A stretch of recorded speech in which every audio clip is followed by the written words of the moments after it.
अस्सलाम वालेकुम नाज़रीन, मैं हूं आपकी होस्ट एनिशा और आप देख रहे हैं वीकेंड शाइन विद एनिशा। कैसे हैं आप लोग? ठीक ठाक? मैं भी बिल्कुल ठीक हूँ और मेरी दुआ है आप हमेशा हंसते मुस्कुराते रहें, खुश रहें, आबाद रहें। और इसी तरह मेरा शो जिसका नाम है वीकेंड शाइन विद एनिशा, आज मेरे साथ चाय भी है मज़े की। आप भी चाय ले आए और मज़े का शो देखें, यकीनन आपको बहुत अच्छा लगेगा। आज मैं बहुत ज़्यादा खुश हूँ, मुझे बहुत मज़ा आ रहा है क्योंकि आज मैं खूब आराम करने के बाद शो करने आई हूँ। जब आपकी नींद पूरी होती है, आप एक्टिव होते हो, आपको बहुत ज़्यादा मज़ा आता है। आज मेरी नींद ऐसा लग रहा है कि मैंने सालों की नींद पूरी कर ली है और मुझे बहुत ज़्यादा मज़ा आ रहा है। खैर, आज बहुत सारी बातें भी होंगी और उसी के साथ साथ ये भी आपको बताते चले, जिस तरह से ओमिक्रॉन की केसेस बढ़ रहे हैं, हम लोगों को खुद चाहिए कि हम लोग एहतियात करें अगर हम बाहर भी जा रहे हैं। अच्छा, ये वाली चीज़ शुरू में बहुत ज़्यादा हो गई थी कि हम लोग मास्क लगा रहे थे, ये सारी चीज़ें। अब हम लोगों ने मास्क लगाना छोड़ दिया। मैंने बहुत सारे लोगों को देखा है जो लोग नहीं लगा रहे, वो ये कह रहे हैं कि नहीं, हमें तो डोज लगी हुई है ना, हमें तो वैक्सीन लगी हुई है। वैक्सीन लगी है, फिर भी आपको एहतियात करना लाजमी है। एहतियात करेंगे, ख़ुद भी बचेंगे, दूसरे लोग भी आपसे बचेंगे, तो इन चीज़ों का ध्यान ज़्यादा से ज़्यादा रखना है। अच्छा जी, उसी के साथ मौसम जो है, आज मौसम बड़ा बेईमान है। कराची का मौसम आज शुक्र इतना ज़्यादा ठंडा नहीं था, क्योंकि मुझे जिस दिन सुबह उठ के आना होता है उस दिन मुझे ज़्यादा मसला होता है कि सर्दी होगी और फिर सुबह 6:30 बजे उठ के जब आप बाहर निकलते तो आपको बहुत ज़्यादा ठंड लगती है। पर आज जब सुबह उठ के 6:30 बजे मैं चैनल के लिए आ रही थी तो फिर मुझे लगा कि आज थोड़ी सी ठंड कम है। मुझे गर्मियों के आने का थोड़ा सा दुख होता है और सर्दियों के जाने का बड़ा दुख होता है। सर्दी के आने की बड़ी खुशी होती है क्योंकि सर्दियों में आप जैसे भी कपड़े अच्छे अच्छे पहन के शादियों में भी जाओ, आपको अच्छा लगता है। आप मेकअप भी किसी तरह का कर सकते हो, आप खाने भी अच्छे अच्छे पाए और ये सारी चीज़ें खा सकते हो। फिर इतना ज़्यादा वेट हो जाता है आपका। पर इस दफ़ा सर्दियों में हम डाइट पे तो सॉरी नहीं खा सकते, अगली सर्दियों पे। खैर, कोई भी मौसम है, शुक्र अल्हम्दुलिल्लाह कि अल्लाह ने हमें सब मौसम दिए। गर्मी, सर्दी, ख़िज़ा, बहार, ये सारे मौसम बहुत अच्छे होते हैं, हमारी सेहत के लिए बहुत अच्छे होते हैं, फिर हमारी स्किन के लिए बहुत अच्छे होते हैं। जिन दुनिया भर में जो ममालिक हैं जहाँ धूप नहीं आती, आप यकीन करें वहाँ स्किन की बहुत सारी बीमारियाँ होती हैं। तो हम अल्हम्दुलिल्लाह, अल्लाह का बहुत करम है हम पाकिस्तानियों पे कि हम हर मौसम को एंजॉय करते हैं और बहुत सारी बीमारियों से दूर हैं। तो अल्लाह का बहुत ज़्यादा शुक्र है। अच्छा जी, इसी के साथ साथ मैं आपको बताती चलूँ कि हमारे साथ हमारी दूसरी गेस्ट भी मौजूद है और पहले गेस्ट नहीं मौजूद, पहले गेस्ट अभी आ रहे होंगे। आज थोड़ा सा ना मैं भी कर गई हूँ, कोई मसला नहीं, कभी कभी ऐसा भी होता है। हमारे साथ हमारी गेस्ट मौजूद हैं, तस्कीन ज़ारा, सोशल एक्टिविस्ट है, उनको वेलकम करती हूँ। अस्सलाम वालेकुम। कैसी हैं आप? बिल्कुल ठीक ठाक। अच्छा, ये बताइएगा सबसे पहले कि मौसम जो आता है, ठंड का मौसम, कितना एंजॉय करती हैं और कैसे करती हैं?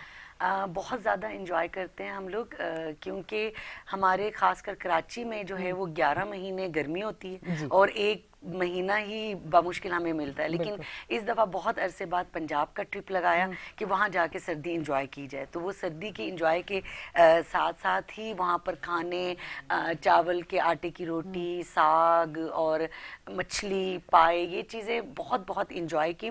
वापस आके जो बारिशों के बाद भी एक लहर आई सर्दी की, उसने भी बहुत इंजॉय किया कराची में भी अल्हम्दुलिल्लाह। लेकिन कराची में चाहे जितनी सर्दी हो जाए, आप वो मोटा स्टफ और वो हाँ, कपड़े नहीं इंजॉय कर सकते हैं जो आप पंजाब साइड पे या बिल्कुल नॉर्दर्न एरियाज में करते हैं। बिल्कुल तो ऐसा ये ही है। अच्छा, ये बताइएगा कि साग जितना शहर के लोगों को पसंद है उतना पंजाब के लोगों को पसंद होता है? मुझे ऐसा लगता है कि उनका तो हर बार मतलब घर मौसम की जब आता मुर्गी, है, हाँ, और हम लोगों को बड़ी मुश्किल से मिलता है ना। हमारे पास टाइम होता है इतने साग बिल्कुल काटने का, ना धोने का, ना उसको पकाना, इतना घंटे लग के वो ना पकता वो है, टेस्ट आता ना वो है, ना वो जायका आता है। टेस्ट होता अब वो है, लोग तो बिल्कुल आदी होते हैं इतना मेहनत करने के, तो क्या बनाना। उनको भी इतना मजा आता साग खाते हुए या सिर्फ हम लोग एंजॉय करते? नहीं, वो वाकई बहुत, एक वो लोग भी बहुत इंजॉय करते हैं और अब तो कदर करते हैं, क्योंकि जिस तरीके से गैस की लोड शेडिंग चल रही है वो बिल्कुल। हमारे लिए बहुत दुख का बायस था। कि आप ये देखें कि हर घर में वहाँ पर आप बल्कि मेहमान बनने से पहले भी सोच रहे थे कि वहाँ पर सिलेंडर है और गैस नहीं है, लेकिन इसके बावजूद भी बहुत मेहमान नवाज। इसी तरह से कराची में भी यही मसाइल। तो ये इन चीज़ों ने जो है, ये इस तरह के पकवान जो है वो बहुत शॉर्ट कर दिए हैं, तो वो उनके लिए भी अब ये नायाब हो गए हैं, वो लोग भी बनाते हैं लेकिन बहुत इंजॉय करते हैं, लेकिन उस तरह नहीं कि वो बिल्कुल ही घर में हर वक्त चीज पड़ी है, वो नहीं अब था मामला। तो वो लोग भी ज्यादातर यही दुआ गो थे कि हमारे पाकिस्तान में गैस के मसाइल हल अच्छा, हों। मतलब हम तो कराची वाले एक इस चीज पे सफर नहीं कर रहे, पंजाब में भी गैस जी नहीं जी है, और बिल्कुल हम बिल्कुल, समझ पूरे रहे हैं कि शायद पाकिस्तान में बहुत ज़्यादा प्रॉब्लम है। मैं इस्लामाबाद तक गई हूँ, पेशावर गई हूँ, तो पेशावर में चपली कबाब बहुत बहुत पसंद है। तो लेकिन उसमें भी जो घर में जिनमें फैमिली से रिलेटिव से मिलने गए तो वहाँ पर बहुत ज़्यादा शिकायत थी कि दुआ गो थे, बल्कि सब शिकायत क्या कर सकते हैं, हम सब लोग अपने पाकिस्तान के लिए दुआ गो हैं कि अल्लाह सुब्हानहू तआला ऐसा सबब बना दें कि जो हमारी बेसिक नीड्स हैं, बुनियादी ज़रूरियात बहुत उनकी फरावानी हो जाए, ताकि बिल्कुल हम हर बिल्कुल चीज़ आमीन। से वो अल्लाह ताला की हर नेमतों से लुत्फानंदोज हो सके। बिल्कुल बेशक ऐसा ही है। अच्छा ये बताएं, जिंदगी कितनी मसरूफ है, क्या क्या हो रहा है, क्या मसरूफियात है, और उसमें अपना ख्याल किस तरह से रखती है? पहले मसरूफियात बताएं, फिर अपने बारे में बताएं। बिल्कुल, वाकई जिंदगी तो वाकई अब तो ऐसा लगता है जैसे भाग रही है, दौड़ बिल्कुल। रही है। कोरोना के पिछले 2-3 सालों से यही था कि 2 सालों से कि जैसे सब कुछ रुक गया, लेकिन ऐसा नहीं हुआ। नहीं है। मैं एज अ सोशल एक्टिविस्ट सबसे पहले जो है वो मैं जर्नलिस्ट हूँ, कॉलम आर्टिकल्स लिखती हूँ, अच्छा। और बाकायदा न्यूज़पेपर्स ज्वाइन नहीं किए, लेकिन मैं कराची एडिटर क्लब की मेंबर भी हूँ। अल्हम्दुलिल्लाह बहुत अच्छे हमारे वहाँ पर भी फ्रेंड्स हैं, दोस्त हैं, हमारे लीडर्स हैं, हमारे मतलब समझें कि टीचर्स, मैं उन्हें कहूँगी उस्ताद मानती हूँ, बहुत सारे वहाँ पर माशाल्लाह है।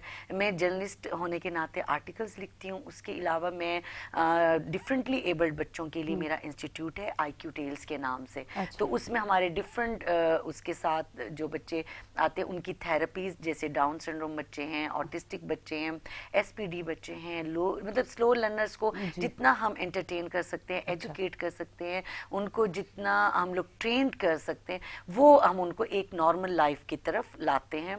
और उसके अलावा जो है वो इंस्टीट्यूट की मसरूफियत के साथ साथ अवेयरनेस मैं बहुत देती हूँ, क्योंकि उसमें अवेयरनेस में ये होता है कि जिसकी अशद ज़रूरत है, जी बिल्कुल। वो अशद ज़रूरत इसलिए है क्योंकि हम लोग एक कैटेगरी में इनको सिर्फ स्पेशल बच्चे बोल के, जी मुखातिब करके, डिसेबल बोल के ख़त्म कर देते हैं। इन पे क्या वर्किंग होनी चाहिए, पेरेंट्स को, मदर को क्या आगाही होनी चाहिए, वो सब एक मेरी ज़िंदगी का मिशन है। और उसमें समझे मैं 24/7 उसमें तो मेरा मोबाइल भी ऑफ नहीं होता, स्विच ऑफ नहीं होता। वो मेरा एक बहुत मतलब इस नोबल कॉज पे मैं दिल से लगी हुई हूँ, इंसानियत की खिदमत में। उसके अलावा एज अ सोशल एक्टिविस्ट जो है वो डिफरेंट प्लेटफॉर्म पे भी मैं वुमेन एम्पावरमेंट पे बात कर रही होती हूँ। अच्छा। ख़वातीन के लिए भी जितना अच्छा, ख़ास कर उनकी एजुकेशन के लिए तालीमी उनकी सरगर्मियाँ जारी रखनी चाहिए उनको, जब तक क्योंकि वो एजुकेट नहीं होंगी, जब तक उनके लिए तालीम आसान नहीं होगी, वो घरों से नहीं निकलेंगी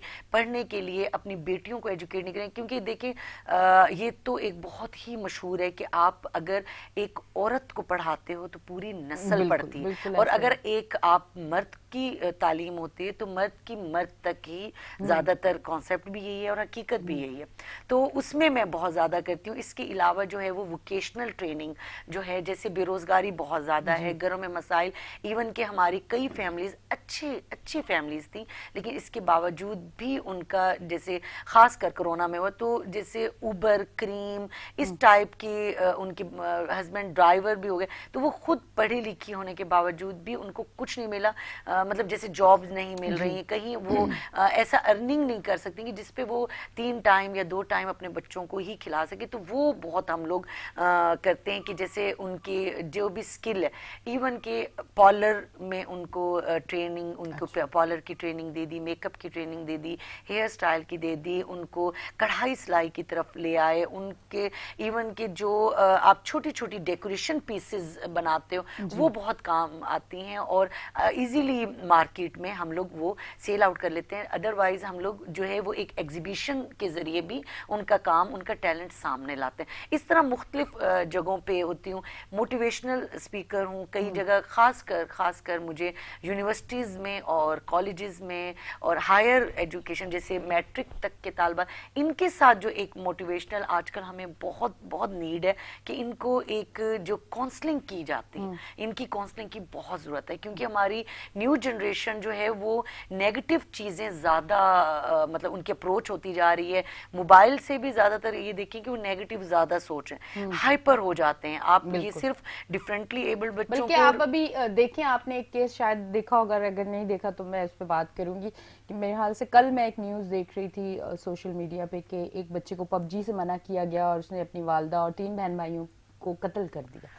मतलब ये वाली चीज है, और वो बच्चा शायद खुद 16-17 साल का, शायद इतनी जी इतनी बिल्कुल। ही इस टाइप एज। की न्यूज हाँ देखें वक्तन फक्तन आती हैं, इंटरनेशनल भी और नेशनल भी जी हमें मिलते हैं, लेकिन हमें जो है ना वो टाइम देना होता है। जी जैसे अभी आपने कहा, मेरी इतनी ये सारी मसरूफियात के साथ साथ बिलीव मी, यकीन करें, और मैं अपने ऑडियंस सुनने वाली खवातीन को भी वो कहूंगी कि आप अपने लिए टाइम निकालें, आप अपने घर के लिए टाइम निकालें, और जरूर निकालें। उससे ये होगा कि आपकी एक जो बॉन्डिंग इन टच रहते हैं, आप जुड़े रहते हैं अपनी फैमिली के साथ, तो आप ना सिर्फ उन पर नजर रख सकते हैं, बल्कि जो टीन एजर्स हैं, जो छोटे बच्चे हैं, या जो एक बड़े मुकाम पे प्रैक्टिकल लाइफ में भी आ रहे हैं, तब भी आपको हर मुकाम पे एक दूसरे के साथ डिस्कस करना और एक दूसरे के साथ मिलजुल के चलना वो बहुत जरूरी है। हम जब तक एक दूसरे से इजहार ख्यालात नहीं करते हैं तो हमारे दरमियान में नेगेटिव ही चलता रहे। आपने जैसे मिसाल दी है, अब आप देखिए पबजी में वो सिर्फ एग्रेशन सीखता है ना, कि एग्रेसिव हो गया और नेगेटिव चीजें, लड़ाई झगड़े, ये चीजें उसने आइडियल बना ली, उसको अपने आप को खुद उसने हीरो बना लिया कि उस गेम में गुम कर दिया। और वाकई है, आप ये देखें, आप में हम 2 घंटे मुसलसल अगर मोबाइल पे काम करें, हम उस दुनिया में खो जाते हैं और गुम होते चले जाते हैं। हमें मजा आता है एक से नई चीज, दूसरे से नई चीज। आप ये देखें कि अगर फर्ज करें मेरा मूड कुकिंग करने का हो रहा है और मैं कुकिंग शोज या कुकिंग रेसिपीज खोलने लग जाती हूँ, तो वो भी एक पूरी वर्ल्ड है आपका कि आप उस दुनिया में ही चले जाएं। और फिर आपके साथ जो बैठा है, जैसे कुछ असूल ऐसे होते हैं कि जब आप घर पे हैं तो कोशिश करें कि घर पे जो अगर पूरा प्रॉपर टाइम इस तरह से आपका यूटिलाइज हो सकता है कि आप बात सुने। आपके घर बुजुर्ग है, आपके रिलेटिव्स हैं, आपके बच्चे हैं, आपके हस्बैंड हैं, या आपके दोस्त हैं, जो भी है, आप उनकी बात तवज्जो से जरूर सुने। क्योंकि जब आप उनको, जैसे इस वक्त हम दोनों एक दूसरे से बात करें, तो हम एक दूसरे के साथ एक अच्छी कम्युनिकेशन और बॉन्डिंग में आ गए, तो हम लोग बात करते चले जाएंगे, एक दिल की बात और हर तरह की बात आपने बहुत अच्छी कर दी। अब इस बात पे आप जरूर थोड़ा सा बोले, ताकि देखने वाली जो हमारी खवातीन है आज कुछ सीख लें। और हमारे शो का मकसद भी यही है कि कुछ आप अच्छा सीखें और अपनी जिंदगी में शामिल करें, ताकि आपकी जिंदगी भी आसान हो।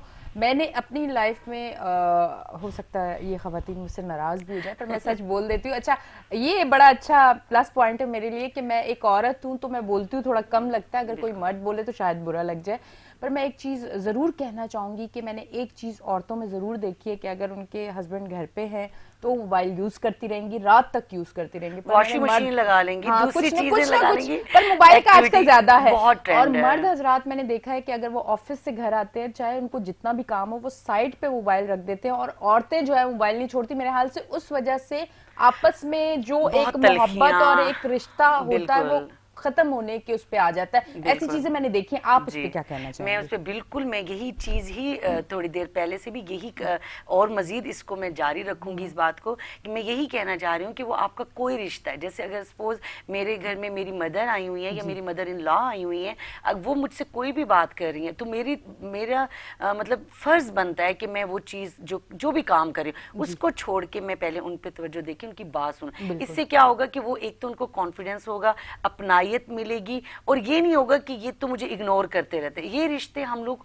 खुद जोड़ते हैं, ये रिश्ते हमारे खुद ही टूटते हैं। हम, आप ये देखिए, हम लोग स्टेटस पे कितनी सैड शायरी लिख रहे होते हैं कि फलां दोस्त, आज तो मौसम अच्छा है, दोस्तों ने हमें लिफ्ट ही नहीं कराई, हमसे बात नहीं की, या फलां बंदा जो हमारे लिए बहुत इंपॉर्टेंस रखता है, अहमियत रखता है, वो हमें कितने दिनों से रिप्लाई नहीं कर रहा, याद नहीं कर। लेकिन जो हमारे करीब हैं, उन पे भी आपको मुसलसल होना चाहिए। मैं इस बात को जरूर रखूंगी कि आप जब घर में दाखिल होते हैं, या खासकर आपका बच्चा स्कूल से वापस आता है, तो आप इतने जबरदस्त वार्म वेलकम, उनका पुरजोश इस्तकबाल करें कि वो पूरे दिन की आपको बताता रहे, टीचर ने ये किया, मेरे कोलीग्स ने ये किया, क्लास फेलोज ने ये किया, मैं स्पोर्ट्स ग्राउंड में गिर गया, वगैरह वगैरह, कुछ भी वो बोलता चला जाए तो आपको उसको सुनना है। लेकिन अगर आप बिजी हैं, मीटिंग में जा रहे हैं, या आपको है, तो उसमें आपको ये होगा कि आप जरूर उनके उनके साथ मैसेज करके या इस तरह के कि मैं आके आपकी बात सुनती हूँ, ये जरूर आपको करना है। अच्छा अच्छा अच्छा, इसी के साथ मैं एक बात जरूर कहूंगी, सवाल करके जाऊंगी, ब्रेक लेंगे, ब्रेक से वापस आऊंगी, फिर जवाब आपसे लूंगी। एक चीज मुझे जरूर बताइएगा, मैंने ऐसी माएँ भी देखी हैं, खैर फादर का थोड़ा बहुत रोब जरूर होना चाहिए, मैंने जरूर ऐसी माएँ देखी जो इतने गुस्से वाली होती है कि बच्चे उनसे कोई अच्छी या काम की भी बात हो तो वो भी डरते हैं करते वक्त। और मुझे ऐसा लगता है, मतलब मेरा अपना ऐसा सोचना है कि अपने बच्चों के साथ दोस्तों की तरह रहे। मैं ऐसी हूँ, इस वजह से मुझे ऐसा लगता है कि बच्चों के साथ दोस्तों की तरह रहें, ताकि उसको वो कोई भी बात अगर आपसे बच्चे करना चाहें तो हिचकिचाए ना, चाहे वो बाहर कोई उनके साथ अच्छी बात हुई है, बुरी हुई है, जो भी है वो आपसे डिस्कस करें, आपसे मशवरा लें और अपनी जिंदगी को बेहतरीन तरीके से गुजारें, ना कि हम बच्चों पे इतना गुस्सा और इतना रोब अपना डाल दें कि वो कोई ठीक बात भी हो तो हमें बताते वक्त 100 बार सोचे कि आया अब इसका रिजल्ट क्या आएगा। इसका जवाब मैं आपसे ब्रेक के बाद लूंगी। जी नाज़रीन, लेते हैं एक छोटी सी ब्रेक, मिलते हैं ब्रेक के बाद।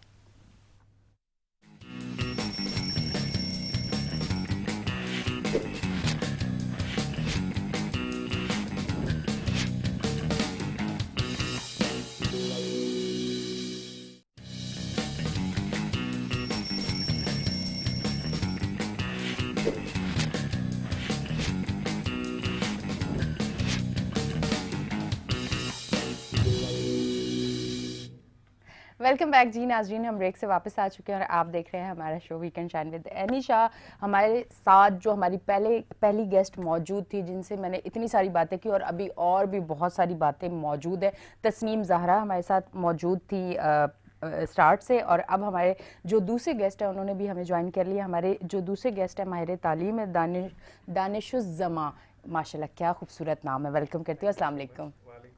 ये इतना मुश्किल नाम किसने रखा है आपका, सबसे पहले मुझे ये बताएं। बेसिकली नाम दानिश है, उस जमा जो है ना वो मेरा सरनेम है। अच्छा, तो मिला के जो है ना थोड़ी सी मुश्किलात आ नहीं, जाती वैसे है। मुझे बताएं, जब आप हाँ। अपना नाम किसी को कोई फर्स्ट टाइम ऐसे लेता है तो ये वाली मुश्किल पेश आती है जो मुझे आई जी है? बिल्कुल आती है, अक्सर आती है। और ये है कि अमूमन तो लोग दानिश के ही नाम से जानते हैं, लेकिन ये कि जब पूरी प्रेजेंटेशन दी जाती है तो वो दानिश उस जमा।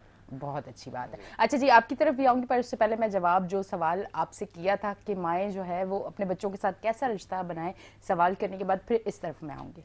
जी बिल्कुल, ब्रेक से पहले हम लोग यही बात कर रहे थे कि इवन के बच्चा अगर स्कूल से आता है या मॉर्निंग में उठता है, पहले आपको एक ना फ्रेंडली एटमॉस्फेयर, एक माहौल, दोस्ताना माहौल बनाना होता है। वो आप शुरू से ही, बचपन से ही, जब माँ की गोद में बच्चा आता है, उससे ही जब माँ को आदत होती है अपने बच्चे से बात करने की, उसके साथ प्यार मोहब्बत करने की। जैसे अब हम जैसे बाहर एक्टिव होते हैं, बाहर बिजी होते हैं हम लोग, जैसे मैं सोशल एक्टिविस्ट भी हूँ और दूसरे इवेंट मैनेजमेंट भी हूँ, इवेंट मैनेज कर रही होती हूँ, ऑर्गेनाइज कर रही होती हूँ, और बाकी काफ़ी सारी जगहों पे मतलब वेबिनार्स हो रहे होते हैं। तो उसमें क्या होता है कि आप इन टच रहें, आप बच्चों को बिल्कुल अकेला नहीं छोड़ें। उसमें मैसेजेस होते हैं, जैसे अभी मैं आते हुए बच्चे अभी सो रहे थे और एक मेरी बेटी स्क्रैबल जो है वो उसका कंपटीशन था स्कूल की तरफ से, तो वो वहाँ गई थी। तो लेकिन हम लोग एक दूसरे के साथ मैसेजेस के जरिए इन टच थे कि मैं यहाँ हूँ, आप कहाँ हैं, आपका कंपटीशन शुरू हुआ, मेरा लाइव शो शुरू हुआ। तो ये चीजें आपको आपस में जोड़े रखती हैं। तो उसी पे ही बच्चे को जब शुरू से आदत होती है तो वो आपको मतलब आपको हर बात शेयर करते हैं, और शेयरिंग इज केयरिंग। आप जो है वो आदत डाल देते हैं। जैसे मैं बिजी हूँ, किसी दिन दोपहर में मौका मिले और बच्चे आए हों और मैं बैठी हूँ घर में, मैं वाकई सब चीज़ छोड़ देती हूँ, छोड़ के पहले उनकी तरफ देख के उनको एक पुरजोश उनका इस्तकबाल करती हूँ। उसके बाद मैं होती और सब कुछ पूछती हूँ कि आपको कहीं कोई हिट तो नहीं हुआ, कहीं आप गिरे नहीं, क्या बात हुई आज, क्या अच्छा लगा, क्या बुरा लगा। तो वो जब आपको फीलिंग्स अपने शेयर करने की आदत होती है, तब आप कोई भी ऐसी बात जो आपको पता है कि मेरी मम्मा जो है वो अगर हाइपर है, जैसे आपने खवातीन करके उससे, ये हमारा जो है वो अपना टेम्परामेंट जो है वो बैलेंस करना माओं का बहुत जरूरी, बहुत ज्यादा जरूरी। ठीक है। अच्छा, दानिशुज़्ज़मा, अब नाम ठीक लिया बिल्कुल। बिल्कुल अच्छा जी, कुछ नाम मुश्किल होते हैं, एक बार में बिल्कुल ठीक अदायगी नहीं होती है। खैर बहुत अच्छा नाम है आपका। अच्छा, आपसे एक बात, तो सबसे पहले ये कहूंगी कि 2 साल से जिस तरह से कोरोना है और फर्स्ट उसमें ऐसा हुआ कि जो बच्चों ने अच्छी खासी तैयारी नहीं भी की तो माशाल्लाह पास होके अगली क्लास में आ गए। अच्छा, अब भी ये साल बड़ा डिस्टर्ब नजर आया कि अगर आप मैट्रिक 9 की तरफ देखें तो काफी जगहों पे मैट्रिक की प्रैक्टिकल बुक तीसरी बार दूसरी बार शायद चेंज हुई है, उस पर थोड़ी सी बात करें कि चेंज हो रही है तो बच्चे क्या उस तरह से ध्यान दे पाएंगे? जी, बिस्मिल्लाहिर्रहमानिर्रहीम। मैं दानिश उज़्ज़मा चेयरमैन हूँ प्राइवेट स्कूल्स मैनेजमेंट एसोसिएशन का। और आपने बिल्कुल सही कहा कि 2 साल से स्कूलों को काफ़ी यानी तकरीबन तालीमी इदारे कोविड की वजह से डिस्टर्ब रहे, क्योंकि हम एक पॉलिसी बना नहीं पाए। जहाँ एक पॉलिसी बनाई जाती थी वो ये थी कि स्कूलों को ऑनलाइन शिफ्ट कर देना, और ऑनलाइन उसका अल्टरनेटिव नहीं था, क्योंकि हम उसके लिए prepare as a country prepare नहीं थे, क्योंकि हमारे पास वो फैसिलिटीज़ नहीं थी। और इसके अलावा यह है कि इसी दौरान में कई किताबें, सिर्फ प्रैक्टिकल बुक्स ही नहीं, कई किताबें भी तब्दील की गई हैं 9 मैट्रिक के अंदर, जो है सिंडेक्स टेक्स्ट बुक बोर्ड की तरफ से। और उसमें मैं ये कहूँगा कि अभी जो प्रैक्टिकल बुक जो चेंज की गई है वो अमल जो है वो खुश आइंद है, क्योंकि काफ़ी टाइम से जो है वो प्रैक्टिकल बुक के ऊपर रिवीजन नहीं आ रहा था, एडिशन नहीं आ रहा था, और ऐसी चीज़ें पढ़ाई जा रही थी जिनका बच्चों से अभी मौजूदा जो है ना उनसे कोई ताल्लुक भी नहीं था। अच्छा। तो अभी जितनी प्रैक्टिकल बुक के अंदर हमने एज अ टीचर उसको देखा है तो बहुत अच्छी जो है वो चेंजेस लेके आई गई हैं, और करंट जो जितने भी सिनेरियोज हैं उनको उसमें लेके आया गया, ताकि वही बच्चों को पढ़ाया जाए। जब प्रैक्टिकली बच्चे उसको देख रहे हैं अपनी लाइफ में तो वो उनको बहुत बेहतर अंदाज में समझ में आ रहा है। लेकिन इसमें ये बहुत ज़रूरी है कि देखें, इस वक्त हम फरवरी का तकरीबन स्टार्ट होने वाला है, और अब तक ये डिसाइड नहीं किया गया, क्योंकि मास्टर प्लानिंग ज़रूरी होती है। आखिरी स्टेयरिंग कमेटी की मीटिंग में फैसला किया गया था कि सेशन जो है वो शुरू किया जाएगा अगस्त टू अगस्त का, क्योंकि लास्ट भी अगस्त से शुरू हुआ। लेकिन अभी यहाँ रिसेंटली फेडरल बोर्ड ने क्या किया कि उन्होंने एक अपना एलामिया जारी किया, जिसके मुताबिक जो बोर्ड एग्जाम है वो मई में कंडक्ट कर दिए जाएंगे। तो हम इस वजह से बहुत ज़्यादा परेशान हैं कि अगर मई में एग्जाम कंडक्ट किए गए तो हमें तो ड्यूरेशन बहुत कम मिलेगा, यानी बच्चों को तकरीबन हार्डली 6 महीने का टाइम मिला उनकी प्रिपरेशन करने के लिए, जिसमें उनकी किताबें भी बदल दी गई, सिलेबस उनका 100% कर दिया गया, क्योंकि लास्ट कोविड में 40% पे था, और नई प्रैक्टिकल बुक्स भी लेके आ गए।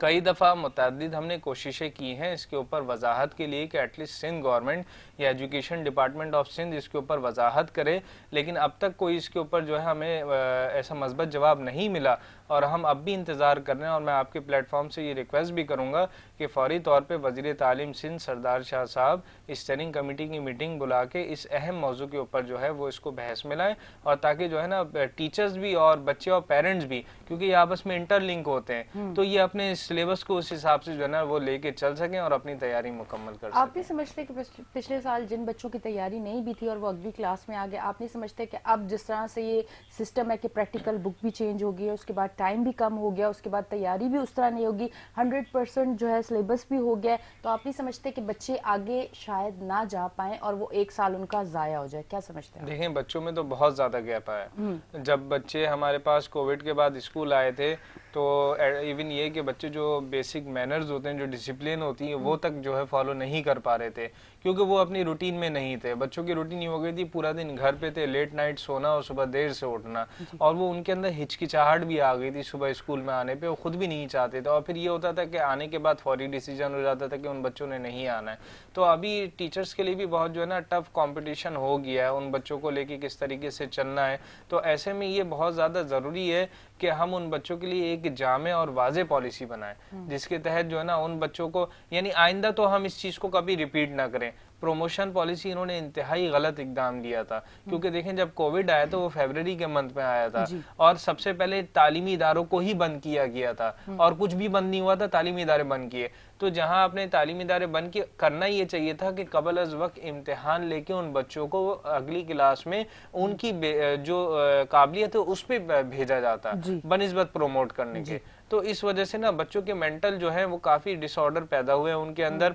वो बच्चे जो क्लास के अंदर पोजीशन लेके आते थे, जो अच्छे ग्रेड्स में आते थे, इवन ये कि उनकी जो राइटिंग वर्क है, उनका जो लर्निंग वर्क है, उनकी जो क्लास की कैपेबिलिटीज है, उनके ऊपर भी बहुत ज़्यादा फ़र्क पड़ा है। तो ये एकदम दोबारा रिपीट नहीं होना चाहिए। एग्जाम्स इज़ मस्ट, ये लाजमी होने चाहिए, क्योंकि देखें जब बच्चे स्कूल आता है सिर्फ एग्ज़ाम नहीं होते, उसके मुसलसल असेसमेंट भी होते हैं, उसको असाइनमेंट्स भी मिलते हैं, उनकी और दीगर प्रैक्टिसेस भी होती हैं, तब जाके बच्चा पूरा तैयार होता है कि हाँ वो अब एक एग्ज़ाम के लिए तैयार है या एक लेवल अपना पूरा कर चुका है तो अगले लेवल में जाने के लिए तैयार है। ठीक है, आप क्या कहेंगे इस पे? मैं बिल्कुल इनके साथ एग्री करती हूँ दानिश साहब से कि वाकई, क्योंकि हमारे यकीन करें बच्चे डेली यही कहते हैं, मम्मा आज छुट्टी तो नहीं है, आज कोई अनाउंसमेंट तो नहीं हो गई। अच्छा हाँ, तो वो और हमारी फलां चीज कैंसिल तो नहीं, अल्लाह करे छुट्टी हो जाए। अब बच्चों का वाकई ही उनका माइंड सेट ऐसा हो चुका है जो कि हमें टाइम लगेगा, बहुत टाइम लगेगा उनको दोबारा उस रूटीन में, क्योंकि जिस एक्साइटमेंट के साथ वो सुबह उठ के तैयार थे। अब क्या होता था, पूरे जो बड़ी क्लासेस के बच्चे, छोटी क्लासेस में तो मदर्स साथ बैठ के लैपटॉप पे काम करवाती थी कोरोना के दौरान 2 साल, लेकिन वो क्या करते थे, बेड में ही घुसे हुए हैं, कानों में आपने लगाए एयरफोन और उसमें सो भी रहे हैं कि अटेंडेंस लग गई, बस उसमें क्या सुन रहे हैं क्या नहीं सुन रहे हैं, टीचर लेक्चर दिए जा रहे हैं और वो अगर कुछ पूछ रहे हैं एंड में वो भी डांट डपट के बंद कर देते थे। ये नहीं हो सकता था ना कि उनको उठाएं जगाएं एक्टिव करके, और अगर एक्टिव कर देते थे उसमें आप यकीन करें मेरे साथ बाकी मदर्स जरूर एग्री होंगे, जो हमारे बच्चों के फेस एक्सप्रेशंस होते थे ना कि ये हमारी टीचर को क्या हो गया, मतलब वो बिल्कुल ही बददिल होके एक हमारी नस्ल को कोरोना की वजह से, और दूसरा ये बिल्कुल ठीक है कि फौरन जो तालीमी इदारे बंद, और अभी भी यही कॉन्सेप्ट है कि हवा चली नहीं, कोरोना तो हुआ अभी भी नहीं, आप देखिए मेरे हाल से फौरन बंद होने का, एक दिन आना और एक दिन नहीं आना, कुछ अभी इस हुआ तरह नहीं का ऐसा है। हो चुका है। 12 साल से कम उम्र बच्चों को, 12 साल से कम उम्र, वो ये इन्होंने कहा है कि 12 साल से कम उम्र बच्चे हफ्ते में सिर्फ 3 दिन स्कूल आएंगे, यानी ऑल्टरनेटिव डेज पे, और ऊपर के बच्चों को वैक्सीनेट किया गया है, तो इस वजह से वो 100% अटेंडेंस के साथ आ सकते हैं।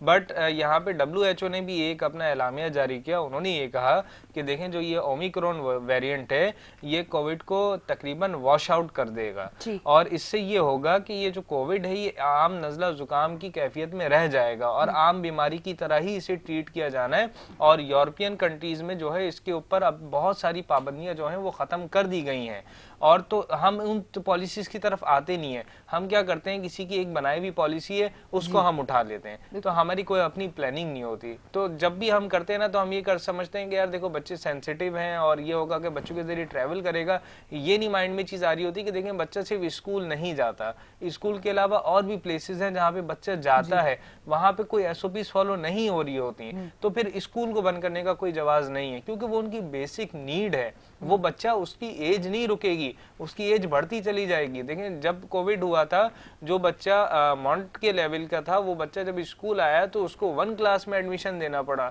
या प्रेप 2 में एडमिशन देना पड़ा, ऐसे मोस्टली हमारे पास केसेस आए। तो उन बच्चों की आप बताएं मेंटल ग्रोथ क्या हुई, घर पे रह के कोई भी बच्चा इस तरीके से प्रैक्टिस नहीं कर पाता है। तो इन तमाम चीजों के ऊपर जो है ना जरूरी है कि ये इसके ऊपर ध्यान दें। उनकी ना जो पर्सनालिटी डैमेज हुई है ना, उसका कोई लॉस को ना, मतलब उस नुकसान को पूरा करने में टाइम लगेगा। और दूसरा एक अभी आप लोगों ने सबने देखा होगा कि जो ग्रीन लाइन के स्टॉप की वीडियो बहुत वायरल हुई, बहुत वायरल है। आप देखें उसमें कितने बच्चे पेरेंट्स के साथ हैं, कितने, वाकई इस चीज को हवा नहीं बनानी चाहिए। जब आप लोग शादी हॉल्स वगैरह में गेट टुगेदर है, कोई गैदरिंग है, किसी भी किस्म के अभी मैचेस चल रहे हैं, तो आप जब बाकी चीजों में तो बेसिक नीड में तालीम के आपने इवेंट का निकाह, वरना हमारा काम रुक जाता। मैं सोच रही थी आप इवेंट का कहेंगे, नहीं वो खुद भी इवेंट प्लानर है इसलिए नहीं हम लोग नहीं मैं इस बात को, दोनों का काम रुक जाए, दोनों का काम नहीं, काम से ज्यादा ये है कि SOPs को फॉलो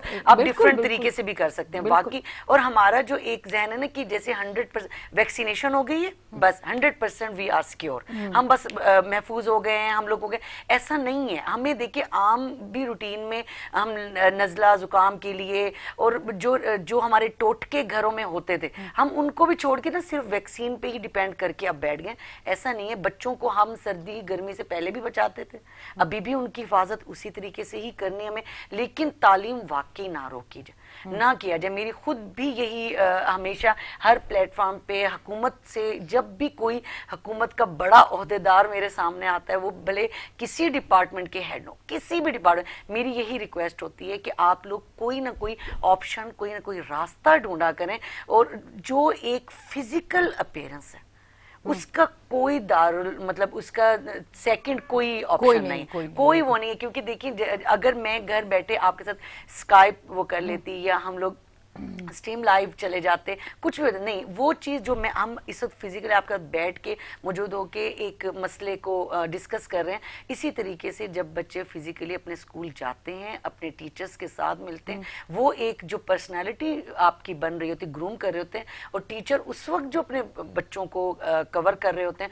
वो बहुत, इवन कि जैसे मैं डिफरेंटली एबल्ड बच्चों का मेरा इदारा है, जरा उनके लिए तो मैंने कभी बंद नहीं किया अपना इदारा, बेशक आके छापा मारे, बेशक आके बंद करवाएं, लेकिन क्या है कि हमारे डिफरेंटली एबल्ड बच्चे बहुत बैक पे हो जाते हैं। वो जो हम मेहनत कर करके उनके साथ फ्रेंडली होते हैं, कोई भी थेरेपिस्ट उनको स्पीच पे एक दो लफ्जों पे लाते हैं, एक दो वर्ड्स लिखने पे लाते हैं। ये पीसीएचएस में हमारा है ब्रांच, और एक मौसमियात पे ब्रांच है हमारी, और वहां पर जो है वो हम लोग इनको डिफरेंट थेरेपिस्ट के जरिए, जैसे रेमिडल थेरेपिस्ट जो है वो उनके अकॉर्डिंग टू IQ लेवल, जो उनकी जहनी सतह होती है उसके मुताबिक सिलेबस करिकुलम बनाते हैं उनको। उसी तरीके जैसे कुछ बच्चे हैं जो 5 तक भी 2 साल में 5 तक पहुंचते हैं, पेंसिल ग्रिप से लेकर हर चीज उनको सिखाते हैं, किया जाता है। इसी तरह से स्पीच का बहुत इशू होता है। हमारे मेन स्ट्रीम स्कूल से भी बहुत सारे बच्चे हैं जिनको, जो स्लो लर्नर भी हैं, जिनको तालीम में मुश्किलात पेश आ रही होती हैं,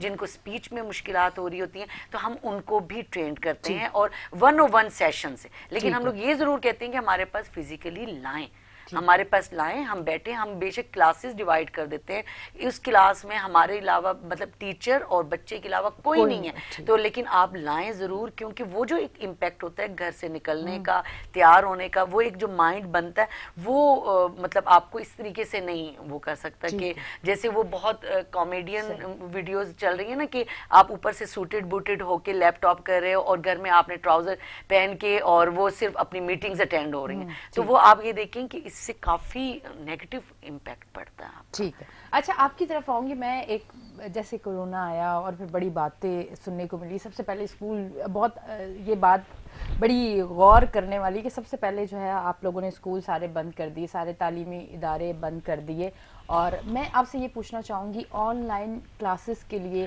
क्या हमारे टीचर्स तैयार हैं ऑनलाइन क्लासेस देने के लिए? क्या उनकी प्रैक्टिस है कि वो ऑनलाइन स्टडी करवा सके? क्योंकि ऑनलाइन एक प्रॉपर टीचर को भी तो ज़रूरत होगी ना सीखने की, वो कैसे इस तरह से ऑनलाइन क्लासेस दे सकते हैं? हमारे टीचर्स अगर गवर्नमेंट स्कूल्स के, और मैं माजरत के साथ प्राइवेट स्कूल्स के भी मैंने बहुत देखे कि जिनको खुद कुछ पढ़ना नहीं आता, वो ऑनलाइन क्लासेस कैसे देंगे? देखिए, बात दरअसल ये है, कंपटीशन तो बहुत टफ था, क्योंकि एक ऐसी चीज़ थी जो कभी नहीं किसी ने, हमारे एरा ने तो बिल्कुल नहीं देखी। तो जब ये आई 6 महीने तक तो टोटली स्कूल बंद रहे, उसके बाद ये आए आपने ऑनलाइन सिस्टम लेके चलना है। तो with in a short time school ने अपने पूरी कोशिश की, टीचर्स ने अपनी पूरी कोशिश की कि, क्योंकि हमें ये देखना पड़ता है हमारे पास पेरेंट्स जो है ना वो किस उस क्राइटेरिया में सेट हो रहे हैं, यानी पेरेंट्स कौन से गैजेट्स अफोर्ड कर सकते हैं, वो स्टूडेंट्स कौन से गैजेट अफोर्ड कर सकते हैं, क्योंकि देखें ऑनलाइन क्लास देने के बहुत से ऑप्शंस होते हैं। तो जो एक ऐसे तबके का पेरेंट है या स्टूडेंट है जो ज़्यादा गैजेट अफोर्ड नहीं कर सकता, उसके पास एक इजी एक्सेसिबल चीज़ क्या होती है, उसके पेरेंट्स के पास घर में एक मोबाइल फ़ोन होता है और घर में 4 बच्चे होते हैं, तो वो मोबाइल फ़ोन दे देते हैं। तो हम ये है कि उसके थ्रू जो है उन बच्चों को वो वहाँ पे क्लासेस देना शुरू करते हैं। बट ये है कि ऑनलाइन क्लासेस सिर्फ मोबाइल फ़ोन पे नहीं दी जा सकती, उसके लिए एक प्रॉपर जो है तमाम गैजेट्स का होना ज़रूरी है।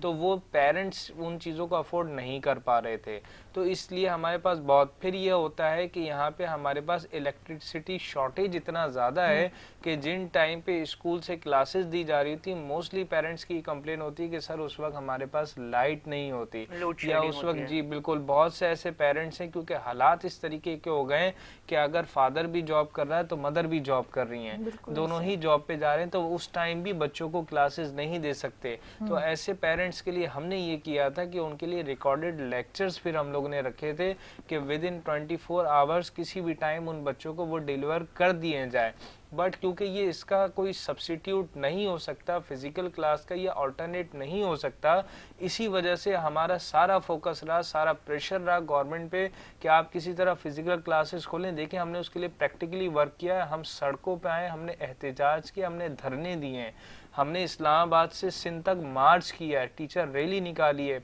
तब जाके गवर्नमेंट ने अगस्त में 2020 में स्कूल खोले थे, वो भी प्रॉपर एसओपीज के साथ। जब वर्ल्ड वाइड दीगर जगहों पे स्कूल खुल चुके थे, हम उसमें बहुत देर बाद इस ऑप्शन के ऊपर आए थे। तो इस वजह से हमें बहुत सारी चैलेंजेस का सामना पड़ा, और इसी वजह से हम ये कहते हैं कि देखें फिजिकल, देखें जो डेवलप कंट्रीज हैं वहां पे भी दोनों ऑप्शन थे, फिजिकल भी थे, ऑनलाइन भी थे। इसी वजह से क्योंकि सारे लोग उसको अफोर्ड नहीं कर सकते, इसीलिए हम कह रहे थे कि देखें हम तो उनसे बहुत पीछे हैं, यानी हम as a nation, as a develop country भी बहुत पीछे हैं, तो हमें इस ऑप्शन पे जाना ही नहीं चाहिए था। हमें शुरू से ही फिजिकल को कंटिन्यू रखना चाहिए था, भले से वो शॉर्टेज ऑफ अटेंडेंस होती, कम रेशियो में होता। गवर्नमेंट ये कर रही थी 5% जहाँ रेशियो बढ़ रहा था वहाँ बच्चों को जो है वो स्कूल को बंद कर दिया जा रहा था, और जहाँ 5% नहीं था वहाँ 50% अटेंडेंस बुलाई जा रही थी। हमने ये भी ऑप्शन दिया, देखें 50% से नीचे तो आए ना, 50% से नीचे और भी ऑप्शन है, आप कम कर दें रेशियो, आप 30 पे आ जाएं, 25 पे आ जाएं, बहुत कम ऑप्शन होना चाहिए कि आप स्कूल का दरवाजा बंद करें। क्योंकि आप अगर स्कूल का दरवाजा बंद कर रहे हैं तो जो हम ऑलरेडी लॉस में बैठे हैं और लिटरेसी रेशियो में हम जहाँ पर इस वक्त हमारे रीजन में खड़े हैं, तो हम और ज्यादा नीचे चले जाएंगे, फिर हमारे अंदर वो कैपेबिलिटीज भी नहीं है, यानी हमें कोई ऐसा सुपरविजन गवर्नमेंट की तरफ से नहीं मिलता कि हम उन बच्चों को बाहर लेके आ पाए। क्योंकि एक बड़ा जो रोल प्ले कर रहा है वो प्राइवेट सेक्टर प्ले कर रहा है, यहाँ पे गवर्नमेंट सेक्टर प्ले नहीं कर रहा। ये एक हकीकत है कि गवर्नमेंट का तालीम की तरफ वो ध्यान नहीं है, हाँ प्राइवेट इदारों का है। और मैं आपको बताऊं मोस्टली ऐसे इदारे हैं जो कम फीस स्ट्रक्चर पे चल रहे थे और 85% रेंटेड बिल्डिंग्स पे होते हैं, जो अपने बजट की वजह से जो है ना वो क्योंकि नहीं अफोर्ड कर पाए वो बंद हो गए, वो सरवाइव नहीं कर पाए। तो ऐसे भी बहुत से बच्चे जो आउट ऑफ स्कूल हो चुके हैं और वो मिलियंस में, अगर उनका सर्वे किया जाए तो वो मिलियंस के अंदर आते हैं। ठीक है, एनी मैं थोड़ा सा हाँ इसमें बिल्कुल पर एंड का बिल्कुल मुझे ब्रेक का लिंक देना है और ये सेगमेंट बस मैं इसमें थोड़ा सा ये इजाफा करूंगी कि जैसे आपने क्वेश्चन में पूछा, हम लोगों ने इस दौरान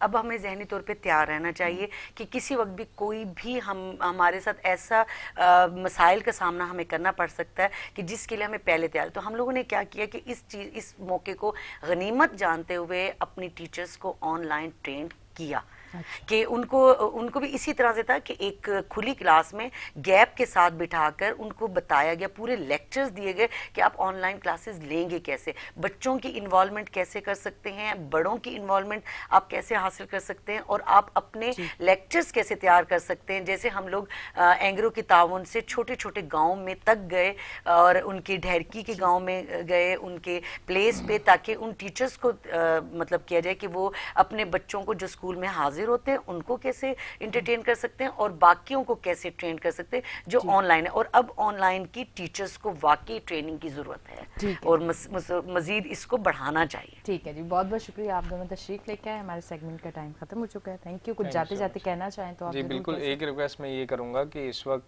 क्योंकि कराची में जो मैट्रिक बोर्ड में बच्चे होते हैं तो बहुत अच्छा काम कर रहे हैं chairman matric board Sharaf Ali Shah साहब। तो इस वक्त 9 के बच्चों की जो एग्जामिनेशन की डेट है वो 31 जनवरी की आखिरी है, और हमने दरख्वास्त कर दी है प्राइवेट स्कूल के प्लेटफॉर्म से। मैं दोबारा करूंगा कि काइंडली उसके अंदर एक्सटेंशन दी जाए ताकि पेरेंट्स के लिए आसान हो जाए, वो बगैर लेट फीस के उस फीस को जमा करवा सकें। क्योंकि इस दौरान में बहुत सी प्रॉब्लम्स पेरेंट्स को आई है, मौसम की वजह से भी, हालात की वजह से भी। तो स्कूल वाले और पेरेंट्स को इस लिए प्रॉब्लम है, तो इसके ऊपर एक्सटेंशन फौरी तौर पर होनी चाहिए। ठीक है जी, बहुत बहुत शुक्रिया, आप दोनों तशरीफ लेके आए। जी नाजरीन, अब लेते हैं एक छोटी सी ब्रेक, कहीं ना जाइएगा आप, क्योंकि 11 बजे तक हम लाइव हैं, तो आते हैं ब्रेक के बाद।